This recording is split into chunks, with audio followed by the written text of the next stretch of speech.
क्यों यूरोप और अफ्रीका के बीच में कोई ब्रिज ही नहीं है जो ये दोनों जायंट कॉन्टिनेंट्स को जोड़ती है। यूरोप और अफ्रीका के बीच में ये 14 किलोमीटर का गैप देखना, इसमें आज तक कोई भी देश एक ब्रिज नहीं बना पाया। ये है मिराडोर डेल एस्ट्रैको, स्पेन का एक सीनिक व्यू पॉइंट, और वो है माउंटेन जेबेल मूसा, एक अफ्रीकन कंट्री मोरक्को का सबसे फेमस माउंटेन, जो एक यूरोपियन देश स्पेन से साफ दिखाई दे रहा है, क्योंकि स्पेन और मोरक्को के बीच में ये जो स्ट्रेट ऑफ गिब्राल्टर है, इसकी चौड़ाई सिर्फ 14 किलोमीटर है। यानी मुंबई से नवी मुंबई जितना डिस्टेंस, या शायद उससे भी कम। बिना ट्रैफिक के आप इसे बड़े आसानी से आधे घंटे में पार कर सकते हो। इसका मतलब यह हुआ कि इन दोनों भी देशों के बीच में मौजूद स्ट्रेट ऑफ गिब्राल्टर पर एक ब्रिज या फिर एक टनल बन जाए तो यूरोप से अफ्रीका सिर्फ आधे घंटे में पहुंचा जा सकता है। जस्ट इमेजिन, ये सिर्फ स्पेन और मोरक्को के लिए ही नहीं, यूरोप और अफ्रीका के लिए भी नहीं, बल्कि पूरी दुनिया के लिए कितना बड़ा स्ट्रेटेजिक एडवांटेज होगा। इस स्ट्रेट से हर साल करीब 1 लाख शिप्स और 18,000 ऑयल टैंकर्स गुजरते हैं। आप सोचो, पूरी दुनिया का 33% ऑयल एंड गैस, 50% ट्रेड, और यूरोपियन यूनियन का तो 80% मर्चेंडाइज ट्रेड, यानी कि electronics, raw materials, clothing, automobiles, सब कुछ इसी 14 किलोमीटर के पतले से दरार से गुजरता है, जिस पर यूरोपियन, अफ्रीकन और एशियन कई सारे देश हेवीली डिपेंडेंट है। मगर इसके बावजूद पिछले 100 सालों में अब तक कोई भी देश यूरोप और अफ्रीका को जोड़ते हुए एक ब्रिज नहीं बना पाया। आखिर क्यों? और ऐसा बिल्कुल नहीं है कि ये ब्रिज बनाना कोई बहुत ही मुश्किल काम है। चाइना तो इससे भी 4 गुना ज्यादा बड़ा ब्रिज बना के बैठा है, हांगकांग जुहाई मकाऊ ब्रिज, जो भी सिर्फ 9 सालों में ही बनकर खड़ा भी हो गया। लंबे टनल्स की बात करें तो काफी बने, जैसे ये 50 किलोमीटर लंबा चैनल टनल जो यूके के फोक्सटोन टाउन को फ्रांस के कोक्वेल से जोड़ता है। ये 1990s में बना था, longest tunnel in the world है, बट इसके बावजूद ये सिर्फ 6 सालों में ही बनकर तैयार हो गया। लेकिन स्पेन और मोरक्को के बीच एक लिंक बनाने का प्रोजेक्ट तो पिछले 100 सालों से जारी है। इनफैक्ट लोम्बार्डी और हेरेंटनेक जैसे कंपनीज को तो इसका कॉन्ट्रैक्ट भी मिल चुका है, जिन्होंने स्विस एल्प्स जैसे इम्पॉसिबल टेरेन्स में भी ऐसे चमत्कार करके दिखाए। The world's longest train tunnels, 57 kilometers long under the Swiss Alps and cost 11 billion euros to build. The Gotthard-based train tunnel has been a dream of the Swiss people for over a century. पर विश्व के सभी brilliant minds भी बस यहीं पर आकर रुक जाते हैं। हर आइडिया यहां पर फेल हो जाता है। हर इंजीनियरिंग प्लान या तो बस पेपर पर रह जाता है या समुद्र की गहराइयों में डूब जाता है। तो सवाल बस यही आता है कि ऐसा क्या राज छुपा है स्ट्रेट ऑफ गिब्राल्टर में जो ये बार बार इंसानी हिम्मत को हरा देता है। Let's find out. साल 1920 एक जर्मन आर्किटेक्ट हर्मन सॉर्गेल ने एक डेयरिंग प्लान प्रपोज किया।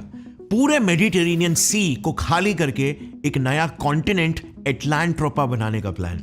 उनका आइडिया सिंपल था कि अगर स्ट्रेट ऑफ गिब्राल्टर पर एक हाइड्रो इलेक्ट्रिक डैम बनाया जाए, मेडिटेरेनियन सी के पानी को लगभग 660 फीट तक कम कर दिया जाए, तो इससे कोस्टल एरियाज का सबमर्ज्ड लैंड रिक्लेम करके एक नया लैंडमास एटलांट्रोपा बनाया जा सकता है, जिससे अफ्रीका और यूरोप एक दूसरे से फिजिकली कनेक्ट हो जाएंगे। प्लस इस हाइड्रो इलेक्ट्रिक डैम से अफ्रीका और यूरोप दोनों भी कॉन्टिनेंट्स के लिए एनर्जी भी प्रोड्यूस होगा। हर्मन ने अपने इस प्लान का नाम रखा प्रोजेक्ट एटलांट्रोपा, और ये काफी वेल थॉट प्लान था। उन्होंने ये तक कंसीडर किया था कि मेडिटेरेनियन के सी पर एक डैम बांधने के लिए उन्हें आसपास के इलाकों में भी कम से कम 7 डैम्स बनाने होंगे, जैसे टर्की ग्रीस बॉर्डर पर डार्डेनल्स डैम जो ब्लैक सी के पानी के लेवल को कंट्रोल करेगा, फिर सिसिली ट्यूनीशिया के बीच एक डैम जो मेडिटेरेनियन सी के इंटीरियर्स में पानी के बहाव को और अच्छे से मैनेज करेगा, एटसेट्रा एटसेट्रा। मगर एक प्रॉब्लम थी यहां पर, अगर लैंड रिक्लेमेशन के लिए मेडिटेरेनियन सी का वाटर लेवल कम किया तो उससे कनेक्टेड रेड सी का वाटर लेवल तो बढ़ा हुआ ही रहेगा। सो जहाज इसे कैसे पार करेगा? वेल, हर्मन ने अपने प्लान में इसका भी प्रबंध करके रखा था। लॉक चेंबर्स को यूज करके हर्मन ने प्रपोज किया कि इन दोनों भी समुद्रों के बीच मौजूद सुएज कैनाल को एक्सपांड करके उसमें लॉक चेंबर्स को इंस्टॉल किया जा सकता है, जिससे शिप्स 2 अलग वाटर लेवल्स के पानी में भी तैर सकती है। सो हर्मन के प्लान के मुताबिक रेड सी और ड्रेन्ड मेडिटेरेनियन सी के बीच में एक सीरीज ऑफ लॉक चेंबर्स बनाया जाता, जिस पर जैसे ही शिप एंटर करती, चेंबर का दरवाजा बंद हो जाता, फिर उस चेंबर के अंदर मौजूद पानी को फिल या फिर ड्रेन किया जाता डिपेंडिंग अपॉन द लेवल, और फिर चेंबर ओपन किया जाता, जिससे शिप आसानी से एक हाई लेवल रेड सी से low water level Mediterranean Sea तक पहुंच सकती थी। ये सेम सिस्टम आज पैनामा कैनाल में भी यूज होता है और सक्सेसफुल है। So all in all Herman अपने प्रोजेक्ट एटलांट्रोपा को लेकर एक्सट्रीमली कॉन्फिडेंट थे। वो एक विजनरी आर्किटेक्ट के साथ साथ एक स्ट्रॉन्ग स्टोरी टेलर भी थे, जो मरते दम तक लोगों को अपने लेक्चर्स, एग्जीबिशंस और किताबों के जरिए यूरोप और अफ्रीका की काया पलट देने वाले ख्वाब दिखाते। मगर अनफॉर्चुनेटली यूरोपियन गवर्नमेंट और लीग ऑफ नेशंस में लगातार लॉबिंग करने के बावजूद भी हरमन के इस प्रोजेक्ट एटलांट्रोपा को कोई सीरियस पॉलिटिकल ट्रैक्शन नहीं मिला। रीजन, 7 विशाल डैम्स खड़े करना, वो भी अटलांटिक और मेडिटेरियन जैसे टर्बुलेंट सी में, कोई मामूली बात नहीं थी। इसमें सिर्फ प्रोजेक्ट की टेस्टिंग करने के लिए ही बिलियंस ऑफ डॉलर्स का खर्च हो सकता था। ऑल्सो पूरे मेडिटेरेनियन सी को ड्रेन करने से जिस स्केल पर वहां के सेंसिटिव इकोसिस्टम्स और एनवायरनमेंट को नुकसान पहुंचेगा, उसका अंदाजा लगा पाना भी बहुत मुश्किल है। ऊपर से ये अर्ली 1920s की बात है, जब आज की तरह आधुनिक कंस्ट्रक्शन टेक्नोलॉजी भी अवेलेबल नहीं थी। और इसीलिए फिर 1952 में हरमन के मौत के साथ ही प्रोजेक्ट एटलांट्रोपा की कहानी को भी वहीं पर खत्म कर दिया गया, बला टली बोलकर। मगर इसी बीच स्पेन और मोरक्को के इतिहास में एक ऐसा मोड़ आ गया जिसने पूरी कहानी की करवट ही बदल दी। देखो, 1930s से 1970s तक स्पेन की हालत बहुत ही खराब थी। इकोनॉमिक डाउनफॉल और रेगुलर मिलिट्री कूच से स्पेनिश लोग परेशान हो गए थे। मगर फिर दिसंबर 1978 में स्पेन में डिक्टेटरशिप हट गई और मोनार्कियल डेमोक्रेसी आ गई। हुआन कार्लोस द फर्स्ट देश के नए राजा बने और एडोल्फो सुआरेस स्पेन के प्राइम मिनिस्टर, जिन्होंने अपनी सरकार स्थापित करने के बस एक ही साल बाद मोरक्को से दोस्ती का हाथ बढ़ाया। और फिर साल 1979 में मोरक्को के राजा हसन द सेकेंड और स्पेन के राजा हुआन कार्लोस द फर्स्ट ने एक एग्रीमेंट साइन करके ये संकल्प लिया कि अब वो कैसे भी करके दोनों भी देश को जोड़ने की पक्की कोशिश करेंगे, कोई तो कोई रास्ता निकालेंगे। इसके लिए फिर उन्होंने साल 1980 में 2 पब्लिक कंपनीज भी बनाई, स्पेन की सेकेक्सा और मोरक्को की स्नेड।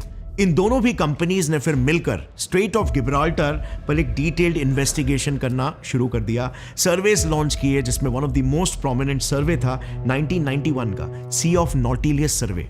इसमें नॉटिलियस शिप से स्ट्रेट ऑफ गिब्राल्टर के तल तक 5 मीटर अंदर तक खोदकर उसके क्रस्ट के पत्थरों को सतह तक लाना था, ताकि साइंटिस्ट उस पर रिसर्च कर सके। मगर नॉटिलियस अपना यह मिशन पूरा नहीं कर पाई और इसीलिए इसके बाद अगले साल एक शिप पोलास को भेजा गया, लेकिन तब तो ड्रिलिंग करने के लिए नीचे भेजा रॉड ही टूट गया, शिप वाइब्रेट होने लग गई और मिशन को तुरंत एबॉर्ट करना पड़ गया। इसी दौर में स्पेन और मोरक्को के बीच ऐसे कई सारे मिशंस प्लान किए गए, लेकिन कुछ में शिप्स एंकर ही नहीं कर पाई, तो किसी में सोनार ओशन फ्लोर का डेप्थ ही डिटेक्ट नहीं कर पा रहा था। और इसके पीछे का मेन रीजन था स्ट्रेट ऑफ गिब्राल्टर की लोकेशन। देखो, ये स्ट्रेट ना एक चोक पॉइंट है, जिसके राइट साइड में है मेडिटेरेनियन सी, जो इक्वेटर के नजदीक है और इसीलिए उसमें वार्म वाटर है। और लेफ्ट साइड में है अटलांटिक ओशन, जो आर्कटिक के बर्फ का पिघला हुआ कोल्ड वाटर लेकर आती है। प्लस दोनों भी पानियों की डेंसिटीज भी अलग है। अब पूरे मैप पर यह स्ट्रेट उन जगहों में से एक है जहां पर ये दोनों भी पानी एक दूसरे से टकराते हैं, और जब ये दोनों पानी मिलते हैं तो गर्म पानी हल्का होने की वजह से ऊपर उठता है और ठंडा पानी नीचे डूबता है। ये टेम्परेचर और डेंसिटी का फर्क स्ट्रॉन्ग कन्वेक्शन करंट्स बनाते हैं, जिसे साइंटिफिकली अपवेलिंग कहते हैं। इससे बेसिकली पानी इतनी तेज रफ्तार से घूमता है जैसे मानो पूरा स्ट्रेट अनगिनत बवंडरों से भर गया हो। वहां पर सरफेस करंट्स की speed minimum 11 kilometre per hour की होती है, और इसीलिए पर्टिकुलरली स्ट्रेट ऑफ गिब्राल्टर में काफी सारे स्ट्रॉन्ग ओशनिक करंट्स जनरेट होते हैं। अब इसमें अगर आप हवा की स्पीड मान लो 108 किलोमीटर पर आवर को भी जोड़ लोगे, तो सोचो ऐसे में एक जहाज के लिए पानी के बीचों बीच एक जगह पर खड़ा होकर सर्वे करना कितना मुश्किल हो जाएगा। और इसीलिए ही कोई भी शिप ज्यादा टाइम तक पानी में स्टेबली खड़े होकर सर्वे ही नहीं कर पा रही थी। लेकिन एट लास्ट 1997 तक इन्यूमरस ट्रायल्स के बाद रिसर्चर्स ने ब्रिज बनाने के लिए 2 रूट्स को फाइनलाइज कर लिया था। पहला रूट था कैनियन रूट, जो पुंटा कैनालिस और पुंटा सीरिस के बीच सबसे शॉर्टेस्ट रूट था, सिर्फ 14 किलोमीटर का। और दूसरा रूट वेस्ट में था थ्रेशहोल्ड रूट, पुंटा पैलोमा और पुंटा मैलाबाटा के बीच, जिसका डिस्टेंस 28 किलोमीटर्स है। अब एक तरफ जहां पर ये रिसर्चर्स जारी थे, वहीं पर दूसरी तरफ स्पेन से हजारों किलोमीटर दूर बैठे एक अमेरिकन इंजीनियर इस प्रोजेक्ट की हर बारीकियों पर नजर गड़ाए हुए थे। यूजीन सुई, जो कोई आम इंसान बिल्कुल नहीं थे, बल्कि एक बागी आर्किटेक्ट थे। जब दुनिया कन्वेंशनल स्टील और कंक्रीट से ब्रिजेस को बना रही थी, तब यूजीन ने प्रकृति से प्रेरित होकर द फ्लोटिंग ब्रिज कॉन्सेप्ट की नींव रखी, जो the shortest route canyon route पर बन सकता था। इसमें ना ही हमें स्टील के बोरिंग पिलर्स की जरूरत पड़ेगी, ना ही कंक्रीट के ट्रेडिशनल बीम्स। मानो सुई ने ब्रिज बनाने के रूल बुक को ही उठाकर हवा में फेंक दिया था और बनाया एक ऐसे ब्रिज का डिजाइन जो जमीन पर नहीं बल्कि पानी पर तैरेगा। सुई का ब्रिज एक विशाल समुद्री नाग की तरह था, जो स्पेन के टैरिफा से शुरू होता मगर धीरे धीरे समुद्र के नीचे चला जाता, ताकि स्ट्रेट ऑफ गिब्राल्टर पर ट्रेड शिप्स उसके ऊपर से गुजर सके। पूरे 2 माइल्स तक ये ब्रिज पानी के अंदर एक टनल की तरह तैरता, फिर कुछ किलोमीटर्स बाद ये डुबकी मारते हुए समुद्र के बीचों बीच उभरता एक जायंट फ्लोटिंग आर्टिफिशियल आइलैंड पर। सो यस, इस प्लान के तहत समुद्र के बिल्कुल सेंटर पर एक 3 mile wide man made floating city बनने वाली थी, जिसमें 24 लेन्स के roadways, multiple rail lines, wind mills, एक 23 स्टोरी की building, public gardens, theatres, market से लेकर waterfalls, swimming pools, solar energy farms, सब कुछ प्लान्ड था। और रही बात ब्रिज की, कि इस पूरे पूल पर पानी का प्रभाव ना पड़े, इसके लिए इसे वाटरप्रूफ और इलेक्ट्रोलाइटिक कंक्रीट, स्टेनलेस स्टील और एनोडाइज्ड एल्यूमिनियम के मिश्रण से बनाने की प्लानिंग की थी, जो अपने समय के हिसाब से काफी फ्यूचरिस्टिक विजन था। ऑल्सो स्ट्रेट के पानी के भयंकर बहाव को झेलने के लिए सुई के ब्रिज का डिजाइन एक मछली की तरह था, जिसमें रीढ़ की हड्डी की तरह एक ही मेन स्पाइन होता, जो ब्रिज की मजबूती इंश्योर करता, और उस पर कुछ प्री मेड ब्लॉक्स अटैच होते जो एक दूसरे से लूजली कनेक्टेड होते, ताकि पानी के बहाव में ब्रिज झूलते हुए तैरता, जिससे वो शॉक्स को एब्जॉर्ब करता और टूटता नहीं। प्लस इसके दोनों छोर ट्रिपल केबल्स के सहारे किनारों से बंधे होते, जिससे ब्रिज और ज्यादा फ्लेक्सिबल बन जाता। सुई का सपना था इसे the 8th wonder of world banana, 2 continents के बीच एक नया कॉन्टिनेंट बनाना, जो सिर्फ अफ्रीका से यूरोप पहुंचने का एक रास्ता नहीं, बल्कि अपने आप में ही एक नई मंजिल बने। यस, आइडिया बहुत ही विजनरी था, फायदे भी काफी थे, मगर 2 बड़ी प्रॉब्लम्स यहां पर आ पड़ी। पहला, फाइनेंस। इस पूरे प्रोजेक्ट का एस्टिमेट $10 बिलियन था, यानी कि 85,000 करोड़ रुपीस। और दूसरी प्रॉब्लम, इसी दौरान सिकेक्सा और स्नेड के रिसर्च से स्ट्रेट ऑफ गिब्राल्टर की समुद्री तल के बारे में भी कुछ ऐसी बातें सामने आई, जिसने सुई और कई सारे इंजीनियर्स के सपनों पर पानी फेर दिया। सर्वे की डिटेल रिपोर्ट से यह मालूम पड़ा कि शॉर्टेस्ट रूट में ये 5 बड़े प्रॉब्लम्स आ गए थे। पहला प्रॉब्लम, ये जो कैनियन रूट दिख रहा है ना 14 किलोमीटर वाला, उसकी गहराई 800 मीटर्स है, यानी कि आईफिल टावर को 3 बार एक के ऊपर एक खड़ा करने के बाद जितनी हाइट होगी, यहां पर समुद्र उतना गहरा है। अब इसे अगर मैं यूके और फ्रांस के बीच बना 50 किलोमीटर लंबा इंग्लिश चैनल से कंपेयर करूं ना, तो वहां का सबसे डीपेस्ट पॉइंट भी सिर्फ 180 मीटर्स गहरा है, लेकिन कैनियन रूट का डेप्थ इससे ऑलमोस्ट 5 गुना ज्यादा है। तो अब इसे पिक्चराइज करके देखो, इस रूट पर अगर ब्रिज बनाना हो तो उस ब्रिज का हर एक पिलर 3 आईफिल टावर जितनी हाइट का बनाना पड़ेगा, और एक 14 किलोमीटर लंबे ब्रिज के लिए ऐसे कई सारे पिलर्स लगेंगे, जिससे एस्टिमेट्स के हिसाब से इस प्रोजेक्ट में बिलियंस ऑफ डॉलर्स का खर्चा होगा। और रही बात टनल बनाने की, तो सी लेवल से 900 मीटर नीचे एक टनल खोदना ऑलमोस्ट इम्पॉसिबल है। जस्ट फॉर कंपैरिजन, अब तक का डीपेस्ट अंडर सी रोड टनल, नॉर्वे का राइफाइल के टनल, सी लेवल से सिर्फ 292 मीटर्स नीचे है। अगेन, कैनियन रूट उससे 3 गुना ज्यादा गहरा होगा। दूसरी प्रॉब्लम, इस इमेज में आपको ये येलो एरिया दिख रहा है, ये है ब्रेकिया। स्ट्रेट ऑफ गिब्राल्टर पर बड़े बड़े गड्ढे हैं, जिसमें ब्रेकिया और क्ले भरा हुआ है। ब्रेकिया बेसिकली एक क्ले जैसे मैट्रिक्स में छोटे छोटे पत्थर, ब्लॉक्स और स्टोन स्प्लिंटर्स का मिश्रण जैसा होता है, जिसकी पोरोसिटी काफी हाई होती है, और इसीलिए वो नेचुरली बहुत ही वीक होते हैं। इनफैक्ट लिथोलॉजी में ये सबसे वीकेस्ट मटेरियल माने जाते हैं एक टनल या ब्रिज बिल्ड करने के लिए। ऊपर से ब्रेकिया और क्ले एक ऐसा मिश्रण है जैसे मानो गीली मुलायम मिट्टी में छोटे छोटे पत्थर मिले हुए हो। अब ऐसी सतह पर ड्रिलिंग करके पुल के खंभों को गाड़ना एक्सट्रीमली मुश्किल है, क्योंकि खंभे के आसपास की मिट्टी कभी भी ढल सकती है, जिससे पूरा ब्रिज एक झटके में ही कोलैप्स हो जाएगा। इसके विपरीत इंग्लिश चैनल के प्रोजेक्ट में समुद्र का तल चौक माल पत्थरों का बना हुआ था, जो काफी स्ट्रांग होता है और ब्रिज के पिलर्स को अच्छे से विथस्टैंड कर सकता है। तीसरी प्रॉब्लम, इस स्ट्रेट के तल में आपको ये ग्रे शेड दिख रहा है, ये क्ले और ब्रेकिया की परत के जस्ट नीचे वाला लेयर है, जो कड़ी चट्टानों से बना हुआ है, जिस वजह से इस लेयर में ब्रिज या टनल के लिए खुदाई करना बहुत मुश्किल है। चौथा और सबसे बड़ा प्रॉब्लम, इस मैप को ध्यान से देखना, स्ट्रेट ऑफ गिब्राल्टार के ठीक नीचे दो कॉन्टिनेंटल प्लेट्स, अफ्रीकन प्लेट और यूरेशियन प्लेट का फॉल्ट लाइन है। यानी इस रीजन में ये दो जायंट प्लेट्स एक दूसरे को कॉन्स्टेंटली घिस रहे हैं। ये एक फ्रिक्शन पॉइंट है और इसीलिए ये पूरा रीजन एक एक्टिव साइस्मिक जोन है, जहां पर द इनफेमस लिस्बन अर्थक्वेक भी आया था, जिसमें एस्टिमेट्स के हिसाब से करीब 60,000 लोगों की मौत हो गई थी। आज भी इस रीजन में रेगुलर ट्रेमर्स आते रहते हैं। अब ऐसे अनप्रेडिक्टेबल रीजन में एक ब्रिज बनाना मतलब समझ जाओ, ब्रिज के कुछ पिलर्स यूरेशियन प्लेट में गड़ेंगे तो कुछ अफ्रीकन प्लेट में। सो माइल्ड ट्रेमर्स भी अगर आ गए तो ब्रिज के पिलर्स ताश के पत्तों की तरफ बिखर जाएंगे। और वैसे भी फ्रिक्शनल फोर्स तो है नहीं, बिकॉज क्ले जैसी मिट्टी है।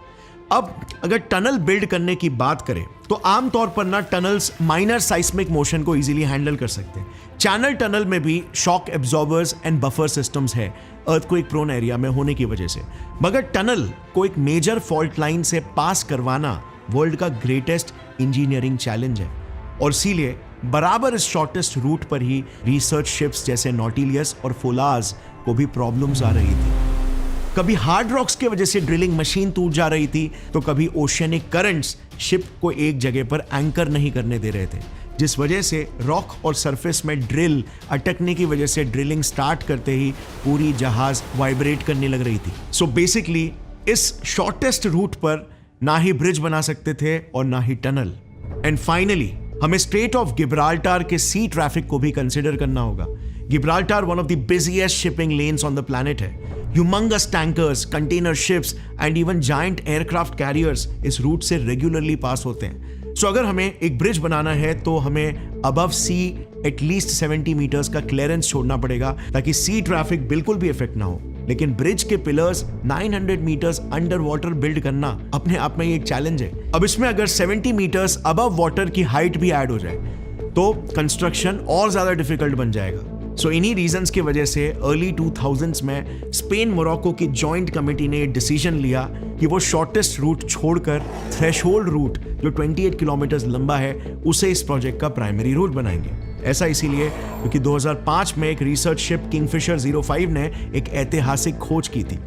इस शिप ने देखा कि इस रूट की सबसे बड़ी खासियत थी कि यहाँ पर गहराई 900 मीटर्स नहीं बल्कि सिर्फ 300 मीटर है। दूसरी बात, यहाँ पर जो क्ले और सैंड लेयर्स है ना, वो सिर्फ 400 मीटर्स तक ही है, यानी शॉर्ट रूट जितना गहरा नहीं। ऑल्सो इस रीजन के तल में हार्ड रॉक्स का भी एरिया शॉर्टेस्ट रूट के मुकाबले कम है। मतलब शॉर्ट रूट के 5 में से 3 सबसे क्रूशियल प्रॉब्लम तो यहां पर सॉल्व हो जाते हैं। और इसीलिए कई सालों के रिसर्च के बाद फिलहाल ये फाइनलाइज हुआ है कि इस लॉन्गेस्ट रूट पर एक ब्रिज नहीं बल्कि टनल बनाने की कोशिश की जाएगी, वो भी 3 टनल्स।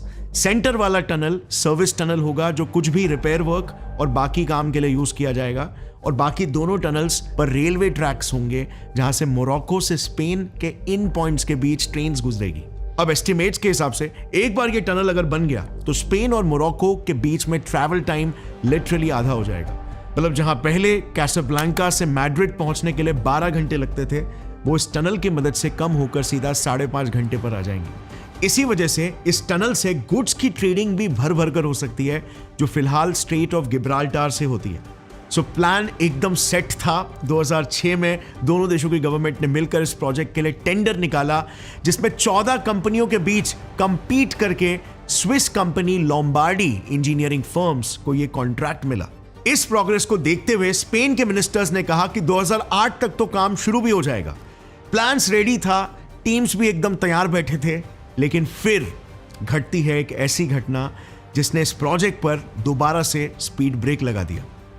साल 2008 स्पेन के राजा ने मोरक्को के सालों पुराने जख्म को वापस कुरेद दिया। स्यूटा और मेलीला वो टेरिटरीज है जो वैसे तो मोरक्को के बॉर्डर के अंदर उसकी जमीन पर है, पर इसे कंट्रोल स्पेन करता है। सो पहले मोरक्को भी स्पेन की एक कॉलोनी हुआ करती थी, जिसे 1956 में स्पेन ने आजादी दे दी। पर स्यूटा और मेलीला को स्पेन ने अपने कॉलोनियल रूल के अंडर ही रखा हुआ है। तब से स्पेन का यह कहना था कि इन दोनों भी कॉलोनीज में जो क्रिश्चियंस हैं वो मोरक्को एक मुस्लिम देश के अंदर माइनॉरिटीज बन जाएंगे। पर असलियत यह थी कि स्पेन ने बड़े ही स्ट्रेटेजिकली मोरक्को के दो सबसे वांटेज लोकेशंस को अपने पास रखा था, क्योंकि स्यूटा और मेलीला ये दोनों ही गिब्राल्टर स्ट्रेट की ओपनिंग के बिल्कुल नजदीक है। मगर जाहिर सी बात यह है कि मोरक्को इससे बिल्कुल भी सहमत नहीं है और इन्हीं दोनों टेरिटरीज को लेकर स्पेन और मोरक्को में दशकों से मतभेड़ भी होती रहती है। ऐसे ही एक बड़ी मतभेड़ 2008 में भी हुई। सो प्रोजेक्ट शुरू होने से पहले यानी 2008 में स्पेन के राजा ने स्यूटा और मेलीला को विजिट किया। अब इससे मोरक्को को गुस्सा आया और रिटेलिएशन में मोरक्को ने तुरंत अपने स्पेन में डिप्लॉयड एम्बेसडर को वापस बुला लिया और स्पेन और मोरक्को लिंक के प्रोजेक्ट को वहीं पर पॉज पे डाल दिया। इसके बाद फिर 2020 में एक और हादसा हुआ। स्पेन ने वेस्टर्न सहारा के एक रिबेल लीडर को उनके देश में मेडिकल ट्रीटमेंट लेने की परमिशन दे दी। अब जाहिर है इससे मोरक्को फिर से नाराज हो गया, बिकॉज डायरेक्ट मैसेज यही था कि स्पेन उनके देश में रिबेलियन को सपोर्ट कर रहा है। तो 2020 में भी लिंक का प्रोजेक्ट वापस से ठप पड़ गया। अब ऐसे 2008 से लेकर 2025 तक कई सारे हादसे हुए हैं। प्रोजेक्ट डिप्लोमेटिक रिलेशंस की वजह से अटका पड़ा हुआ है। आज अमेरिका, यूके, चाइना, इंडिया, पूरा यूरोप, ऐसे कई देश मिलकर स्पेन और मोरक्को पर दबाव डाल रहे हैं कि जल्द से जल्द दोनों देशों को जोड़ने का काम करो, क्योंकि स्ट्रेट ऑफ गिब्राल्टर की लोकेशन एकदम स्ट्रेटेजिक है। ये स्ट्रेट यूरोप और अफ्रीका को जोड़ने वाला इकलौता शॉर्टकट रूट है, जहां से जैसे मैंने बताया दुनिया का 33% ऑयल और गैस, 50% ट्रेड और ईयू का तो 80% मर्चेंडाइज ट्रेड गुजरता है। इस पतली सी दरार पर कई देश इतना डिपेंडेंट है कि अगर किसी भी वजह से ये रूट ब्लॉक हो जाता है तो विश्व के इतने सारे देशों का ट्रेड और उनकी देश की इकोनॉमी हेवीली इफेक्ट होगी। और इसीलिए एक ऑल्टरनेट ब्रिज या tunnel link is the need of the hour. लेकिन शायद स्टील और कंक्रीट से बनने वाले ब्रिज से पहले हमें स्पेन और मोरक्को के बीच भरोसा और समझदारी का पुल बांधना होगा। और ये पुल किसी इंजीनियर के हाथों नहीं, दोनों देशों के दिलों से बनेगा। और इसीलिए अब इस प्रोजेक्ट का फ्यूचर क्या होगा ये तो वक्त ही बताएगा। लेकिन अगर फ्रेंड्स आपको ऐसे ही ज्योग्राफी से रिलेटेड वीडियोस पसंद आते हैं तो मैंने रिसेंटली ही इंडिया अंडमान आइलैंड पर एक 75,000 करोड़ का मैसिव प्रोजेक्ट बना रहा है, उस पर एक वीडियो बनाया था जिसके बारे में बहुत ही कम लोग जानते हैं। मगर इसमें कई सवाल खड़े होते हैं। जैसे सबसे पहले तो इंडिया के सभी मेट्रोपॉलिटन सिटीज को छोड़कर अंडमान और निकोबार आइलैंड्स पर इतना पैसा क्यों सरकार खर्च कर रही है और उस प्रोजेक्ट का विजन एग्जैक्टली क्या है? Well, it's very interesting. I would highly recommend you check it out. यहां पर क्लिक करके आप उस वीडियो को देख सकते हो। मिलते हैं अगले वीडियो में, तब तक के लिए as always take care and जय हिंद।